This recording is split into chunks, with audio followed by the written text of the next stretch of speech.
ନମସ୍କାର ସାଙ୍ଗମାନେ, ଏକ କାହାଣୀ ଆଲୋଚନା କରିବା। ଫେରିଆସ ବାପା। ଗୋଟିଏ ଟାପୁରେ ଠିଆ ହୋଇଥିଲା 6 ବର୍ଷର ଜଣେ ବାଳକ। ସେ ଅପଲକ ନେତ୍ରରେ ଚାହିଁ ରହିଥିଲା ପଶ୍ଚିମ ଚକ୍ରବାଳ ଆଡ଼କୁ, ଯେଉଁଠି ଯମୁନା ନଦୀର ଜଳ ଆକାଶକୁ ସ୍ପର୍ଶ କରୁଥିବା ପରି ମନେ ହେଉଥିଲା। ବାଳକଟି ହାତ ହଲାଇ ସତେ ଯେପରି କାହାରିକୁ ନିମନ୍ତ୍ରଣ କରୁଥିଲା। ବାଳକଟି ସେହି ଟାପୁ ମଧ୍ୟରେ ନିଜ ମାତା ଓ ତା'ର ପିତା ଜରୁଥ ଓ ପରିବାରର ଅନ୍ୟମାନଙ୍କ ସହ ବାସ କରୁଥିଲା। ତେବେ ସେହି ନାଳ ଆରପାରିରେ ଯେଉଁ ଧୀବର ଶ୍ରେଣୀର ଲୋକେ ବାସ କରୁଥିଲେ, ସେମାନେ ଥିଲେ ସେହି ସମାଜର ଅଂଶବିଶେଷ। ସେମାନଙ୍କର ଦୈନନ୍ଦିନ ବୃତ୍ତି ଥିଲା ଛୋଟ ଛୋଟ ଡଙ୍ଗାରେ ଲୋକଙ୍କୁ ନଈ ପାର କରିବା ଏବଂ ମାଛ ଧରି ତାହାକୁ ନଦୀ କୂଳରେ ଥିବା କଳ୍କି ନାମକ ଜନବସତିକୁ ନେଇ ବିକ୍ରି କରିବା। ଏହି ଧୀବର ସମ୍ପ୍ରଦାୟ ପାଇଁ ଯମୁନା ଥିଲା ମା' ପରି। ଯମୁନା ହିଁ ସେମାନଙ୍କ ପାଇଁ ଥିଲା ଏକ ଜୀବନ୍ତ ଦେବୀ, ଯେ କି ସେମାନଙ୍କ ଦୈନନ୍ଦିନ ଆହାର ଦେବା ସଙ୍ଗେ ସଙ୍ଗେ ସେମାନଙ୍କୁ ଦେଉଥିଲା ଜୀବନ ଧାରଣର ପାଥେୟ। ବାଳକଟି ମାଛ ଧରିବା ଓ ମାଛକୁ ସଫା କରିବାରେ ସମୟ କଟାଉଥିଲା। ଏହାଛଡ଼ା ନିଜ ମାତାମହଙ୍କୁ ସେ ଜାଲ ବୁଣିବାରେ ମଧ୍ୟ ସାହାଯ୍ୟ କରୁଥିଲା। ସେ ଥିଲା ଏକ ବାଧ୍ୟ ସନ୍ତାନ, ମାତ୍ର ସେ କଦାପି କାମ ଏଡ଼େଇ ଦେଉନଥିଲା। ଯେତେବେଳେ ତା'ର ମା' କିମ୍ବା ଅଜା ବା ଆଈ ମାଛ ବିକ୍ରି କରିବାକୁ ଗ୍ରାମକୁ ଯାଉଥିଲେ, ସେ ମଧ୍ୟ ସେମାନଙ୍କ ସାଙ୍ଗରେ ଯାଉଥିଲା। ସେ ନିଜେ ଯେଉଁ ମାଛ ଧରୁଥିଲା, ତାହାକୁ ଏକ ଛୋଟ ପାଛିଆରେ ଭର୍ତ୍ତି କରି ସାଙ୍ଗରେ ନେଇ ଯାଉଥିଲା। ଗାଁରେ ଅନ୍ୟ ପିଲାମାନଙ୍କ ସହ ସେ ମିଶାମିଶି କରୁନଥିଲା କିମ୍ବା ସେମାନଙ୍କ ସହ ଖେଳରେ ଭାଗ ନେବା ପାଇଁ ଆଗ୍ରହ ପ୍ରକାଶ କରୁନଥିଲା। ଯେତେବେଳେ ବା ସେ ସେମାନଙ୍କ ଗହଣରେ ରହୁଥିଲା, ସେ ସମ୍ପୂର୍ଣ୍ଣ ନୀରବତା ଅବଲମ୍ବନ କରୁଥିଲା। ବାସ୍ତବିକ ସେ ରହୁଥିଲା ଏକ ଭିନ୍ନ ଦୁନିଆରେ। ତା'ର ବୟସର ପିଲାମାନେ ଭାବୁଥିଲେ ଯେ ବୋଧହୁଏ ସେ ଟିକିଏ ପାଗଳ ହୋଇଯାଇଛି। ଯେତେବେଳେ ବା ତାକୁ ଟିକିଏ ଫୁରୁସତ ମିଳୁଥିଲା, ସେ ଚାଲି ଆସୁଥିଲା ସେହି ନଦୀ ପଠାର ସୀମାନ୍ତକୁ। ପଶ୍ଚିମ ଦିଗକୁ ମୁହଁ କରି ସେ ନିଜ ପିତାଙ୍କ ପାଇଁ ଅପେକ୍ଷା କରୁଥିଲା। ବେଳେବେଳେ ସେ ବଡ଼ ପାଟିରେ ତାଙ୍କୁ ଡାକୁଥିଲା। ତା'ର ମନେ ହେଉଥିଲା, ସେ ଯେଉଁଠି ଥାଆନ୍ତୁ ନା କାହିଁକି, ତା'ର ଡାକ ତାଙ୍କୁ ଶୁଣାଯିବ। ଆଜି ସେ ତାହା ହିଁ କରୁଥିଲା। ଏହାପରେ ଅନ୍ୟ କୂଳକୁ ଯାତ୍ରୀମାନଙ୍କୁ ନେଇ ଯାଇଥିବା ତା'ର ମା'ର ଡଙ୍ଗାଟି ଦ୍ୱୀପକୁ ଫେରିଆସିଲା। କିନ୍ତୁ ମା' ପ୍ରତି ସେ ଦୃଷ୍ଟି ଦେଇନଥିଲା। ସେ ପୂର୍ବ ପରି ହାତ ହଲାଇ ଡାକିବାକୁ ଲାଗିଲା, ବାପା, ଶୀଘ୍ର ଚାଲି ଆସନ୍ତୁ। କେବେ ଆସୁଛନ୍ତି ଆପଣ? ତା'ର ମା' ମତ୍ସ୍ୟଗନ୍ଧା ଡଙ୍ଗାରୁ ତଳକୁ ଡେଇଁ ପଡ଼ିଲା ଓ ଡଙ୍ଗାଟିକୁ କାଠ ଖୁଣ୍ଟିରେ ବାନ୍ଧିଦେଲା। ତା'ପରେ ବ୍ୟଗ୍ରତା ସହକାରେ ସେ କୁଟୀର ଆଡ଼କୁ ଚାଲିଗଲା, ଯେଉଁଠି ସେ ନିଜ ପିତା, ମାତା ଓ ପୁତ୍ର ସହିତ ବାସ କରୁଥିଲା। ମତ୍ସ୍ୟାର ବୟସ ଥିଲା ମାତ୍ର 20। ତା'ର ପ୍ରତ୍ୟେକ ଅବୟବ ଥିଲା ସୁନ୍ଦର ଓ ସୁଠାମ। ସାରାଦିନ ତାକୁ ରହିବାକୁ ପଡ଼ୁଥିଲା ଖୋଲା ଆକାଶ ତଳେ। ଗ୍ରୀଷ୍ମ, ଶୀତ, ତୋଫାନ, ବନ୍ୟା ସବୁକୁ ସେ ଦେହରେ ପକାଇ ନିଜ କାମ କରିଯାଉଥିଲା। ପ୍ରକୃତିର କୋଳରେ ସେ ପ୍ରତିପାଳିତ ହୋଇ ଲାଭ କରିଥିଲା ଏକ ଅପୂର୍ବ ଲାବଣ୍ୟମୟ ସ୍ୱାସ୍ଥ୍ୟ। ସେ ଏଭଳି ଖଣ୍ଡେ ଲୁଗା ପିନ୍ଧିଥିଲା, ଯାହା ଖୋସା ଯାଇଥିଲା ତା'ର ଅଣ୍ଟା ସୂତାରେ। ଶରୀରର ଉପର ଅଂଶକୁ ଢାଙ୍କିବା ପାଇଁ ସେ ରୂପା ଓ ଶାମୁକା ନିର୍ମିତ ଏକ ଓଜନିଆ ଅଳଙ୍କାର ପିନ୍ଧିଥିଲା। ସେ ପ୍ରଫୁଲ୍ଲ ପଦକ୍ଷେପରେ କୁଟୀର ଆଡ଼କୁ ଚାଲିଗଲା ଏବଂ ନିଜ ପୁଅକୁ ଡାକ ଦେଲା, କୃଷ୍ଣ, କୃଷ୍ଣ। ତା'ର ମା' ଚନ୍ଦୁରୀ ଖାଦ୍ୟ ରାନ୍ଧୁ ରାନ୍ଧୁ ପାଟିକରି ଉଠିଲା, ତୋର ସେହି ପାଗଳ ପୁଅଟା ତା'ର ସେହି ପୁରୁଣା କାର୍ଯ୍ୟରେ ଲାଗିଛି। ତା' ବାପାକୁ ଆଜି ସେ ଡାକ ପକାଉଥିଲା। ତା'ପରେ ନିଜର ମନ୍ତବ୍ୟ ପ୍ରକାଶ ଚନ୍ଦୁରୀର କହିଲା, ଆଉ କଦାପି ଆସିବ ନାହିଁ। ମତ୍ସ୍ୟଗନ୍ଧା ଦୌଡ଼ିଗଲା ପୁଅ ପାଖକୁ। ତାକୁ କାଖକୁ ନେଇ ଆଦରରେ କୁଣ୍ଢାଇ ତା' ମୁଣ୍ଡଟିକୁ ଆଉଁସି ଦେଲା। ପୁଅର କାନ୍ଧ ଉପରେ ହାତ ପକାଇ କହିଲା, କୃଷ୍ଣ, କାହିଁକି ବୃଥାରେ ସମୟ ନଷ୍ଟ କରୁଛୁ? ତୋ ବାପା ଯେଉଁଠି ଥିଲେ ମଧ୍ୟ ତୋ କଥା ଶୁଣିପାରିବେ ନାହିଁ। ବାଳକଟି ନିରୀହ ଦୃଷ୍ଟିରେ ଚାହିଁ ରହିଲା ମା'ର ମୁହଁ ଆଡ଼କୁ, ସତେ ଯେପରି ପ୍ରଥମ ଥର ପାଇଁ ସେଭଳି କଥା ତା' ମା'ଠାରୁ ଶୁଣୁଛି। କିନ୍ତୁ ପ୍ରକୃତରେ ତା' ମା' ତାକୁ ପ୍ରାୟ ପ୍ରତିଦିନ ଏହି କଥା ଶୁଣାଉଥିଲା। ବାଳକଟି କମ୍ ବୟସ୍କ ହେଲେ ମଧ୍ୟ ପ୍ରତିଶ୍ରୁତିମୂଳକ ସ୍ୱରରେ କହିଲା, ତୁମେ ଭୁଲ କହୁଛ ମା', ସେ ନିଶ୍ଚୟ ଆସିବେ। ମତ୍ସ୍ୟଗନ୍ଧା ନିରାଶ ହୋଇ କାନ୍ଦିଲା, କୃଷ୍ଣା, ତୁ ତ ଜଣେ ଉତ୍ତମ ଓ ବିଜ୍ଞ ବାଳକ, କିନ୍ତୁ ତ ଆଜି ଏଭଳି ବ୍ୟବହାର କରୁଛୁ କାହିଁକି? ପୁଅ ଯେପରି ଏକ ଅସମ୍ଭବ ଆଶା ଉପରେ ଆସ୍ଥା ରହିଛି, ସେହିପରି ଚିନ୍ତା କରି ମତ୍ସ୍ୟଗନ୍ଧା ବିଶେଷ ଦୁଃଖିତ ହୋଇପଡ଼ିଲା।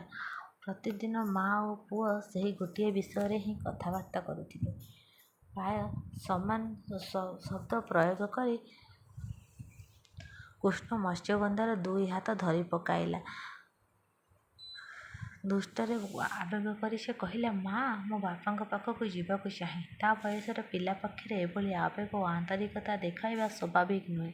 ମତ୍ସ୍ୟଗନ୍ଧା ନିଜ ପୁଅକୁ ଖୁବ୍ ଭଲ ପାଉଥିଲା। ସେ ତା'ର ପିଠି ଆଉଡ଼େଇ କହିଲା, ମୁଁ ତୋତେ କ'ଣ ଆଗରୁ କହିନାହିଁ, ମୁଁ ତୋତେ ବାପାଙ୍କ ପାଖରୁ ନେବି କିପରି? ସେ କେଉଁଠି ରୁହନ୍ତି ତାହା ମୁଁ ବାଳକଟି ତାର ସେଇ ସରଳ ନିରପରାଧ କଣ୍ଠରେ ସଙ୍ଗେ ସଙ୍ଗେ ଉତ୍ତର ଦେଲା, ମା, ଯଦି ସେ ନ ଆସନ୍ତି ତେବେ ଆମେ ତାଙ୍କ ଡଙ୍ଗାରେ ବସି ତାଙ୍କୁ ଖୋଜିବାକୁ ଯିବା। ମା, ଯମୁନା ତ ସଦା ଆମ ପ୍ରତି ଦୟାଭାବ ରଖିଛନ୍ତି। ବାପା କେଉଁଠି ଅଛନ୍ତି ସେ ବାଟ ବତେଇ ଦେବେ। ମତ୍ସ୍ୟ ଆଖିରୁ ଗାଡ଼ି ଆସିଲା ଲୁହା ଧାର। କହିଲା, ମୁଁ କ'ଣ ତତେ ଆଗରୁ କହି ନାହିଁ ଯେ ସେ ଆମକୁ ଗ୍ରହଣ କରିପାରିବେ ନାହିଁ? କିନ୍ତୁ କାହିଁକି? ବିସ୍ମୟ ବିସ୍ତାରିତ ନେତ୍ରରେ ପଚାରିଲା କୃଷ୍ଣ। କହିଲା, ସେ ଆମକୁ ନିଶ୍ଚୟ ସାଙ୍ଗରେ ନେବେ। ମୁଁ କହିପାରିବି ନାହିଁ। ନିଜର କୋହ ଚାପି ଉତ୍ତର ଦେଲା ମତ୍ସ୍ୟ। ତୁ ଯେତେବେଳେ ବଡ଼ ହୋଇଯିବୁ ସେତେବେଳେ ସବୁ କଥା ମୁଁ ତତେ ଫିଟାଇ କହିବି। କିନ୍ତୁ ବର୍ତ୍ତମାନ କହୁନା କାହିଁକି? ଦୁଃଖରେ ସେ ନାଳ ଆରପଟ ଗାଁ ଆଡ଼କୁ ଆଙ୍ଗୁଳି ଦେଖାଇ କହିଲା, ସେ ଗାଁରେ ତ ପ୍ରତ୍ୟେକଟି ପିଲା ତାର ବାପା ସହିତ ରହୁଛି। ବାସ୍ତବିକ କୃଷ୍ଣ ଯେପରି ଆଗ୍ରହ ଓ ଆନ୍ତରିକତା ସହକାରେ ନିଜ ପିତା ପାଇଁ ଅପେକ୍ଷା କରୁଥିଲା, ତାହା ମତ୍ସ୍ୟଗନ୍ଧା ପସନ୍ଦ କରୁଥିଲା। ଗ୍ରାମର ପ୍ରତ୍ୟେକ ବାଳକ ନିଜ ବାପା ସହିତ ରହୁଥିବା ସ୍ଥଳେ କୃଷ୍ଣ ସାହସ ଭରା ବାପାଙ୍କୁ ପାଉନଥିଲା। ତେଣୁ ସେ ଅତି ଦୁଃଖିତ ହୋଇ ପଡ଼ିଥିବା କଥା ମତ୍ସ୍ୟଗନ୍ଧା ଅନୁଭବ କରୁଥିଲା। କୃଷ୍ଣ, ମୁଁ କ'ଣ ବାରମ୍ବାର ତତେ କହିବି ନାହିଁ ଯେ ତୁ କଦାପି ତୋ ବାପା ପାଖକୁ ଯାଇପାରିବୁ ନାହିଁ? ସେ ଚିଡ଼ି ଉଠି ଏତିକି କହୁ କହୁ ଭାଙ୍ଗି ପଡ଼ିଲା। ସେ କ'ଣ କରିବ କିଛି ଚିନ୍ତା କରି ପାରୁନଥିଲା। ନିଜ ବାପା ବ୍ୟତୀତ ବଞ୍ଚିବା ସମ୍ଭବ ନୁହେଁ ବୋଲି କୃଷ୍ଣ ଏକ ଅସମ୍ଭବ ସ୍ୱପ୍ନ ଦେଖୁଛି। କୃଷ୍ଣ ଭଳି ଏକ ସମ୍ବେଦନଶୀଳ ବାଳକକୁ ସେ ବୁଝାଇବ କିପରି? ବାଳକଟି ବିସ୍ତାରିତ ନେତ୍ରରେ ନିଜ ମା'ର ମୁହଁଟି ଆଡ଼କୁ ଚାହିଁ ରହିଲା। କହିଲା, ମା, ଆମେ ଯଦି ତାଙ୍କ ପାଖକୁ ଯାଉ ତେବେ ସେ ଅତି ଆନନ୍ଦିତ ହେବେ ବୋଲି ମୋର ଦୃଢ଼ ବିଶ୍ୱାସ। ମତ୍ସ୍ୟଗନ୍ଧା ନିଜ ଲୁହ ପୋଛିଦେଲା। କିନ୍ତୁ ପର ମୁହୂର୍ତ୍ତରେ ହିଁ ତା ଦୁଇଟି ଆଖିରେ ଲୁହ ଭରିଗଲା। କହିଲା, ମୁଁ ତତେ କିପରି ବୁଝାଇବି ଯେ ସେ ତତେ ନିଜ ସାଙ୍ଗରେ ନେବେ ନାହିଁ? ତତେ ନୁହେଁ କି ମତେ ନୁହେଁ। ସେ ଜଣେ ଅତି ମହାନ୍ ବ୍ୟକ୍ତି। ଲୋକେ ତାଙ୍କୁ ପୂଜା କରନ୍ତି। ସେ ଅତି ଦୂରରେ ରୁହନ୍ତି। କିନ୍ତୁ ଆମେ ତ ହେଲୁ ଦିନହୀନ ଲୋକ। ବାଳକଟି ମା'କୁ କୁଣ୍ଢାଇ ପକାଇଲା। କହିଲା, କାନ୍ଦ ନାହିଁ ମା, ଏଥର ସେ ଆସିବା ମାତ୍ରେ ଆମେ ଦୁଇଜଣଙ୍କୁ ତାଙ୍କ ସାଙ୍ଗରେ ନେଇଯାଆନ୍ତୁ ବୋଲି ମୁଁ ତାଙ୍କୁ ଅନୁରୋଧ କରିବି। ମୋର ଦୃଢ଼ ବିଶ୍ୱାସ ସେ କଦାପି ନାଁ କହିବେ ନାହିଁ। ମତ୍ସ୍ୟ ନିଜ ପୁଅକୁ ପୁଣି କୁଣ୍ଢାଇ ପକାଇଲା। କିନ୍ତୁ ତା ଆଖିରୁ ଯେ ଝରଝର ଲୁହ ବହୁଛି ତାହା ଲୁଚାଇବା ପାଇଁ ସେ ମୁହଁ ବୁଲାଇ ଦେଲା। ତାପରେ ବାଷ୍ପ ଗଦଗଦ ସ୍ୱରରେ ସେ କହିଲା, ତୁ ବାପାଙ୍କ କଥା ଏତେ ଚିନ୍ତା କରିବା ଉଚିତ ନୁହେଁ। କିଛି ଦିନ ପରେ ସେ ହୁଏତ ଆଦୌ ଏଠାକୁ ଆସିବେ ନାହିଁ। ପିଲାଟିର ମୁହଁ ଥିଲା ଏକ ଖୋଲା ପୁସ୍ତକ ପରି। ସେ ଯେ ତା ମା କଥାରେ ଏକମତ ନୁହେଁ, ଏହା ତା ମୁହଁରେ ପ୍ରତିଫଳିତ ହେଉଥିଲା। କୃଷ୍ଣ କହିଲା, ଗତ ଥର ସେ ଏଠାକୁ ଆସିଥିବା ବେଳେ ଅଜା କହୁଥିଲେ ଯେ ଯେତେବେଳେ ଆଷାଢ଼ ପୂର୍ଣ୍ଣିମା ହେବ ସେତେବେଳେ ସେ ପୁଣି ଫେରି ଆସିବେ। ସେହିଦିନ ତ ମୁଁ ଜନ୍ମ ହୋଇଥିଲି, ନୁହେଁ କି? ଅଜା ନିଶ୍ଚିନ୍ତ ଭାବେ କହୁଥିଲେ ଦିନେ ନା ଦିନେ ସେ ମୋତେ ସାଙ୍ଗରେ ନେଇଯିବେ। ଅଜାଙ୍କ କଥା ଶୁଣି ସତ ଏହା ହିଁ ମୁଁ ଆଶା କରେ। ମତ୍ସ୍ୟ କହିଲା ଏବଂ ପୁଣି କାନ୍ଦି ଉଠିଲା। କୃଷ୍ଣ ନିଜ ମା'କୁ ଜାବୁଡ଼ି ଧରିଲା। କହିଲା, ଅଜା ତୁମ ପରି ନୁହନ୍ତି ମା। ମୁଁ ଯେତେବେଳେ ବାପାଙ୍କ କଥା ତୁମକୁ କହେ ତୁମେ ଖାଲି କାନ୍ଦ। କିନ୍ତୁ ଅଜା କହନ୍ତି ଯେ ବାପା ସବୁ ବିଷୟ ଜାଣନ୍ତି। ତାରା, ଜହ୍ନ, ମାଛ, ଗଛ, କୁମ୍ଭୀର ଏବଂ ବହୁ ଦୂର ଦୂରାନ୍ତ ଅଞ୍ଚଳ ସମ୍ପର୍କରେ ଏବଂ ହାତୀ ଉପରେ ଚଢ଼ି ବୁଲୁଥିବା ରାଜାମାନଙ୍କ ସମ୍ପର୍କରେ ସେ ଜାଣନ୍ତି। ଅଜା ଆହୁରି କହିଛନ୍ତି ଯେ ଆଷାଢ଼ ପୂର୍ଣ୍ଣିମା ବେଳକୁ ବାପା ଆମ ପାଖକୁ ଆସିବେ। ବାଳକଟି ନିଜ ମା'ର ଲୁହ ପୋଛିଦେବା ପାଇଁ ହାତ ବଢ଼ାଇଲା। କହିଲା, କାନ୍ଦ ନାହିଁ ମା। ମତ୍ସ୍ୟଗନ୍ଧା ଦୀର୍ଘ ନିଶ୍ୱାସ ପକାଇ କହିଲା, ମୁଁ ଆଉ କାନ୍ଦିବି ନାହିଁ କୃଷ୍ଣ। ମୁଁ ତତେ କଥା ଦେଉଛି ସେ ଆସିବା ପର୍ଯ୍ୟନ୍ତ ଆମକୁ ଅପେକ୍ଷା କରିବାକୁ ପଡ଼ିବ। ଆଉ ତ ମାତ୍ର 3 ଦିନ ରହିଲା। ମୁଁ ଜାଣେ। ପିଲାଟି ଉତ୍ତର ଦେଲା, ଅଜା କହୁଥିଲେ ଯେ ମୁଁ ଯଦି ହୃଦୟର ସହିତ ତାଙ୍କୁ ଡାକେ ସେ ନିଶ୍ଚୟ ଆସିବେ। ମା, ତୁମେ କ'ଣ ଭାବୁଛ ଅଜା ମୋତେ ମିଛ କହିଛନ୍ତି? ରାଣ ପକାଇବାରୁ ସେ କହିଲା। ମତ୍ସ୍ୟ ଉତ୍ତର ଦେଲା। ଏହି ଦୁଃଖପୂର୍ଣ୍ଣ କଥାବାର୍ତ୍ତାରେ ପୂର୍ଣ୍ଣଚ୍ଛେଦ ପକାଇବା ପାଇଁ ସେ କହିଲା, ତୋ ବାପା ସବୁ ଜାଣନ୍ତି। ମା ଚାଲିଯାଇଥିବାରୁ ତତେ ପୋଖତ ମଣିଷ ପରି। କୃଷ୍ଣ କହିଲା, ମା, ଆମେ ତାଙ୍କ ପାଇଁ ଏଠାରେ ଅପେକ୍ଷା କରିବା କାହିଁକି? ଚାଲନା ତାଙ୍କ ପାଖକୁ ଯିବା। ସେ ସନ୍ଦେହ କରୁଥିଲା ଯେ ବାପା ଯେଉଁଠି ଅଛନ୍ତି ତାହା ତାର ମା ଜାଣେ। କିନ୍ତୁ ଆମେ ଯିବା କେଉଁଠିକି? ମା ପଚାରିଲେ। ବାପାଙ୍କ ପାଖକୁ। ତା ଛଡ଼ା ଆଉ କେଉଁଠିକି ଯିବା? କୃଷ୍ଣ ଉତ୍ତର ଦେଲା। ମତ୍ସ୍ୟ ନିଜ କୋହ ଚାପିଦେଲା। ବାସ୍ତବିକ ସେ କେଉଁଠି ଅଛନ୍ତି ତାହା ମତ୍ସ୍ୟ ଜାଣିନଥିଲା। ତାଙ୍କର ଜୀବନ ଥିଲା ବିପଦସଙ୍କୁଳ। ସେ ଯେ ପ୍ରକୃତରେ ଫେରିଆସିବେ ଏ ବିଷୟରେ ମଧ୍ୟ ନିଶ୍ଚିତ ନଥିଲା। ସେ ଅନେକ ଦିନ ଆଗରୁ ଅନୁଭବ କରିଥିଲା ଏପରି ସମୟ ଆସିବ ଯେତେବେଳେ ତାଙ୍କର କଳକିକୁ ଆସିବା ବନ୍ଦ ହୋଇଯିବ। କିନ୍ତୁ ଏହା ଶୁଣିଲେ ପିଲାଟି ଭାଙ୍ଗି ପଡ଼ିବ। ସମଗ୍ର ଅବସ୍ଥାଟି ଏହିଭଳି ବିଷାଦମୟ ଥିଲା ଯେ ତାହା ଅବର୍ଣ୍ଣନୀୟ। ସେମାନଙ୍କ ସମ୍ପ୍ରଦାୟ ମଧ୍ୟରେ କୌଣସି ଉପଯୁକ୍ତ ପାତ୍ର ସହିତ ମସିହାରେ ବିବାହ କରାଇ ଦେବାକୁ ତାର ବାପା ଚାହୁଁଥିଲେ। ଭଲ ପାତ୍ରଟିଏ ପାଇବା ପାଇଁ ଧୀବର ସମ୍ପ୍ରଦାୟର ବଡ଼ବଡ଼ିଆଙ୍କ ସହ ସେ ଅନେକ ପରାମର୍ଶ କରିଥିଲେ। କିନ୍ତୁ ମସିହାର ଚାରଜ ସନ୍ତାନ କୃଷ୍ଣଙ୍କୁ ଗ୍ରହଣ କରିବା ପାଇଁ କୌଣସି ଯୁବକ ଆଗେଇ ଆସିନଥିଲେ। ଏଭଳି ସ୍ୱାମୀଟିଏ ପାଇବା ବାସ୍ତବିକ ମସିହାକୁ ବିବାହ କଷ୍ଟସାଧ୍ୟ ହୋଇପଡ଼ିଥିଲା। କାରଣ କୃଷ୍ଣ ସ୍ନେହଶୀଳ ଥିଲା ସତ, କିନ୍ତୁ ନିଜ ପିତାଙ୍କ ପ୍ରତି ସେ ଥିଲା ଅତି ଅନୁରକ୍ତ। ଯେଉଁ ବାପାଙ୍କୁ ବର୍ଷକୁ ମାତ୍ର 3-4 ଦିନ ପାଇଁ ଦେଖୁଥିଲା, ତାଙ୍କ ପ୍ରତି ସେ ଏତେ ଅନୁରକ୍ତ ଥିଲା ଯେ ଅନ୍ୟ କୌଣସି କାମଚଳା ବାପାଙ୍କୁ ଗ୍ରହଣ କରିବାକୁ ସେ ପ୍ରସ୍ତୁତ ନଥିଲା। ମତ୍ସ୍ୟ ଜାଣିଥିଲା ଯେ ତାହାର ବାପା ସମଗ୍ର ଦୁଃଖମୟ କାହାଣୀଟି ଭଲ ଭାବେ ଅନୁଭବ କରିଥିଲେ। ତେଣୁ କୃଷ୍ଣର ବାପା ଯେତେବେଳେ ଆସୁଥିଲେ, କୃଷ୍ଣକୁ ତାଙ୍କ ସାଙ୍ଗରେ ନେଇ ଯାଆନ୍ତୁ ବୋଲି ସେ ଚାହୁଁଥିଲେ।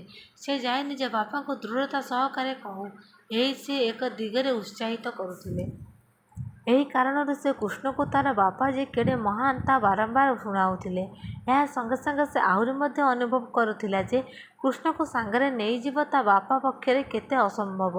ଦିନେ ଆର୍ଯ୍ୟମାନଙ୍କର ବିଶେଷ ସମ୍ମାନନୀୟ ଋଷି ତାଙ୍କର ଥିଲେ ଅନେକ ଶତ୍ରୁ।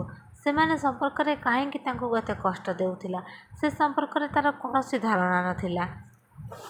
ସେ ଯଦି ହାତରେ ପଡ଼ନ୍ତି, ତେବେ ସେମାନେ ତାକୁ ମାରିଦେଇ ପାରନ୍ତି। ଏହି କାରଣରୁ ସେ ଗୋଟିଏ ସ୍ଥାନରେ ନ ରହି ଲୁଚି ଲୁଚି ବିଭିନ୍ନ ସ୍ଥାନରେ ଘୂରି ବୁଲୁଥିଲେ।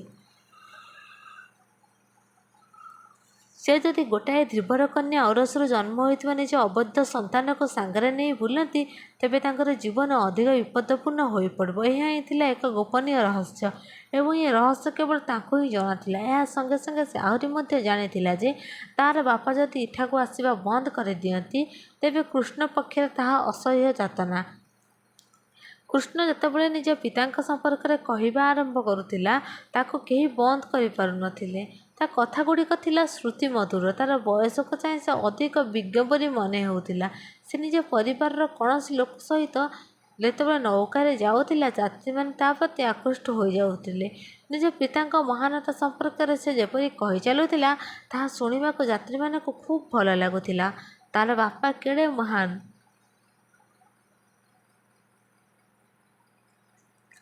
ଏବଂ ସେ କିପରି ଦେବତାମାନଙ୍କ ସହ କଥାବାର୍ତ୍ତା କରିପାରନ୍ତି, ତାହା ଶୁଣିବାକୁ ଯାତ୍ରୀମାନେ ଭଲ ପାଉଥିଲେ। କୃଷ୍ଣ କହୁଥିଲା ଯେ ସେ ଯେତେବେଳେ ବଡ଼ ହୋଇଯିବ, ତା ବାପା ତାକୁ ସାଙ୍ଗରେ ନେଇଯିବେ।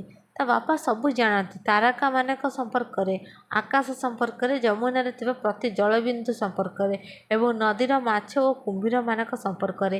ଏଇଥିପାଇଁ ସେ ବାପାଙ୍କ ସହିତ ଯିବ ଏବଂ ବାପା ତାକୁ ସବୁ ଶିଖାଇବେ। ଯାତ୍ରୀମାନେ ଜାଣିଥିଲେ ଯେ ତାର ମାଆର କ୍ଷଣିକ ଭୁଲ ଯୋଗୁଁ ହିଁ ତାର ଜନ୍ମ ହୋଇଛି ଏବଂ ତାର ବାପା ତାକୁ କଦାପି ସାଙ୍ଗରେ ନେବେ ନାହିଁ। କିନ୍ତୁ ପିଲାଟିର ମିଠା କଥାରେ ଯାତ୍ରୀମାନେ ମୁଗ୍ଧ ହୋଇଯାଉଥିଲେ। ଯେପରି ଆନ୍ତରିକତା ସହକାରେ ଓ ମଧୁର କଣ୍ଠରେ ସେ ନିଜ କଥାଗୁଡ଼ିକ କହୁଥିଲା, ଯାତ୍ରୀମାନେ ଆଗ୍ରହରେ ତାହା ଶୁଣୁଥିଲେ। କିନ୍ତୁ ଯେତେବେଳେ ତାଠାରୁ ବିଦାୟ ନେଉଥିଲେ, ସେମାନେ ଉଦାସ ହୋଇ ମୁଣ୍ଡ ହଲାଉଥିଲେ, କହୁଥିଲେ, କେଡ଼େ ବିଚକ୍ଷଣ ବାଳକ ସତେ, କିନ୍ତୁ ନିଜ ବିଷୟରେ ତ ସମ୍ପୂର୍ଣ୍ଣ ଅଜ୍ଞ। ଆଷାଢ଼ ପୂର୍ଣ୍ଣିମା କ୍ରମେ ଯେତେ ନିକଟବର୍ତ୍ତୀ ହେଲା, କୃଷ୍ଣର ଅଧୀରତା ବଢ଼ିବାରେ ଲାଗିଲା। ବାପାଙ୍କୁ ଦେଖିବା ପାଇଁ ସେ ଆନନ୍ଦ ବିଭୋର ହୋଇପଡ଼ିଲା। ତାର ମା ଓ ମାର ପିତାମାତା ଚିନ୍ତିତ ହୋଇପଡ଼ିଲେ। ସେମାନେ ଜାଣିଥିଲେ ଯେ ତାର ବାପା ଆସିବେ ନାହିଁ। ଯଦି ସେ ନ ଆସନ୍ତି, ତେବେ କୃଷ୍ଣର ଅବସ୍ଥା କ'ଣ ହେବ? କିନ୍ତୁ କୃଷ୍ଣ କେବଳ ଚିନ୍ତା କରୁଥିଲା ନିଜ ବାପାଙ୍କ କଥା। ସେ ନଦୀରୁ ଏକ ବଢ଼ିଆ ମାଛ ଧରି ନିଜେ ସଫା କଲା ଏବଂ ଆଈକୁ କହିଲା, ଆଈ, ଏହାକୁ ଭଲ ଭାବେ ରାନ୍ଧିଦେବେ। ବାପା ଆସୁଛନ୍ତି ଯେ, ମୁଁ ଯେଉଁ ମାଛକୁ ନିଜେ ଧରିଛି ଓ ସଫା କରିଛି, କେବଳ ସେହି ମାଛ ହିଁ ତାଙ୍କୁ ଖାଇବାକୁ ଦିଆଯିବ, ଅନ୍ୟ କୌଣସି ମାଛ ନୁହେଁ। କାରଣ ମୁଁ ହେଲି ତାଙ୍କ ପୁଅ। ତାଙ୍କ ମତରେ ଏହି ଯୁକ୍ତି ଥିଲା ଅକାଟ୍ୟ। ସେ ନିଜ ଆଈକୁ ବାରମ୍ବାର କହିବା ଲାଗେ ଯେ ତାର ବାପା ସ୍ୱପ୍ନରେ ତାକୁ ଦେଖା ଦେଇଛନ୍ତି ଏବଂ ତାକୁ ସାଙ୍ଗରେ ନେଇଯିବେ ବୋଲି ପ୍ରତିଶ୍ରୁତି ଦେଇଛନ୍ତି। ସେ କେବଳ ତାକୁ ନୁହେଁ, ତା ମାଆକୁ ମଧ୍ୟ ସାଙ୍ଗରେ ନେଇଯିବେ। ବୁଢ଼ୀ ଆଉ କ'ଣ କହିବେ? ସେ କେବଳ ମୁଣ୍ଡ ହଲାଇଥିଲେ। ଲୁହଭରା ଆଖିରେ ମତ୍ସ୍ୟ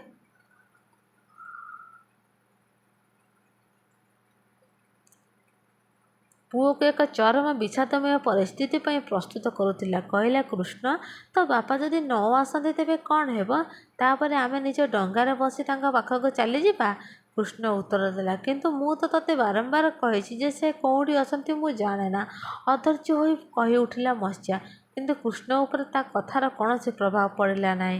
ମୁଁ ଏସବୁ ମା ଯମୁନାକୁ ଜଣାଉଛି। ସେ ଖୁବ୍ ଦୟାବତୀ ଏବଂ ଆମକୁ ସେ ବାଟ ବତାଇ ଦେବେ। ମା ପ୍ରସ୍ତୁତ ହୋଇଯାଅ, ଆଉ କାନ୍ଦ ନାହିଁ। ତୁମେ ଯଦି ବାପାଙ୍କ ପାଖରେ କାନ୍ଦିବ ତେବେ ସେ ଭାବିବେ ମୁଁ ତୁମକୁ କଷ୍ଟ ଦେଉଛି। ଏତିକି କହି କୃଷ୍ଣ ତା ମା କୋଳରେ ମିଶିଗଲା। ମା ତାର ପିଠି ଥାପୁଡ଼େଇବାରେ ଲାଗିଲା। ମତ୍ସ୍ୟା ଖୁବ୍ ଚିନ୍ତିତ ଓ ଉଦ୍ବିଗ୍ନ ହୋଇପଡ଼ିଲା।